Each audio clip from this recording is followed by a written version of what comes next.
Yo, what's up guys, welcome back. Next match, Cross-Banlist Cup. Last time, well, not last time, but in this batch of games, I guess last time, and then all the way back to the beginning, we have 2019 versus 2024. We have Agarpain, Danger, Thunder Dragon, Guard Dragon deck versus a, I feel a kinda similar deck, but more recent deck looking at Fiendsmith, Yubel. They both, obviously, I think have pretty much the same strategy. I was about to say protect the castle, but that's not really true. You can, again, put up your unbreakable board, and in case of Yubel, you can OTK, crashing into, you know, your opponent's monsters. You know what they do. But on the other hand, like Danger, Thunder, Guard Dragon, basically the solitaire deck. All monsters almost. But if going first, it can put up a pretty silly board. Looking back to 2019, Salaran Great Era, what was it, Orcust as well, I think? Yeah. Anyway, so which deck has the advantage? Well, we saw in the votes, right, upper right corner that, what was it, almost 80%, I think it was more than 80% of the people saw that Yubel has the advantage in this. And of course, I can agree. The more recent deck, and as I've mentioned in the beginning of the video, is that both decks again are very similar, straightforward, balls to the wall. And if going first, you can try to put up an unbreakable board.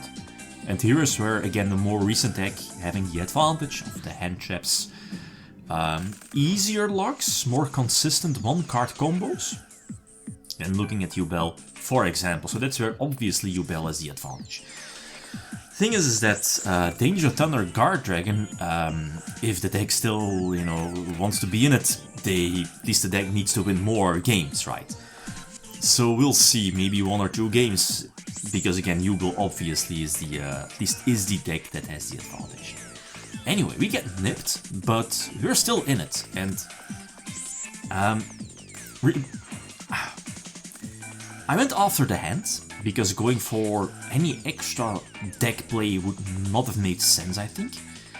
The problem though is that, you know, when tributing with Diablos, you have to tribute a dark monster on field. In this case, I tribute itself. And, you know, it will reborn itself later, but again, there wasn't really an extra deck play that would make sense. And, that what I was about to say is the disadvantage is that your opponent can pick which card to send back. And I think they send back the Unchained monster, right? Sharvara. Obviously, because you want to have that in a deck. That's the brick that you don't want to open with. And of course, that's Yubel as well, right? And that's, I guess, a disadvantage of Yubel. You main decking a lot of bricks. Right. So let's see. Game number 2. Of course, we're 1-0 behind, and this is not the start we want. I mean, Nip was important, but on the other hand, Eradicator against side-decked in, definitely going after spells. I guess, for example, hitting the field spell for Yubel is crucial. This is still a problem though. Again, the deck of very simple, basic one-card combos, it can pump out this kind of field. What was it? Caesar, the Unchained, Link during our turn. The continuous spell that forces us to attack into a Yubel monster, we will get the damage, you know, basically protecting their board. And again, that's the problem with the older decker in this case, is that how are we handling this board? Can you answer this board? I don't think so. Especially because of this, right? Into, you know, into Little Knight, and Caesar is still there. Phoenix is, I think it was the only monster, but again, you have Little Knight. You can pop the continuous spell, but it's not going to be enough.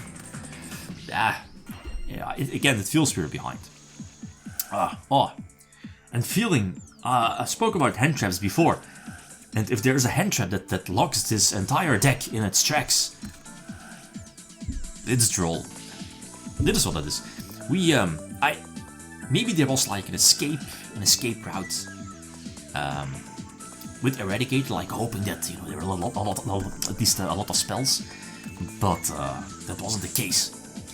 No draw this time, and we survived, because again, Yubel not, again the Unchained, I see. So Yubel not the most consistent deck. Again, Pistials are strong, because now the Eclipse wasn't able to activate, because again, the monster wasn't banished when the Eclipse was banished. So we force out the back row, but the problem here is that we are not able to make a big push. Diviner can't attack, right? Wasn't able to attack. They drew Ash, I think. Which, it kinda helped, it kinda kept him in the game here.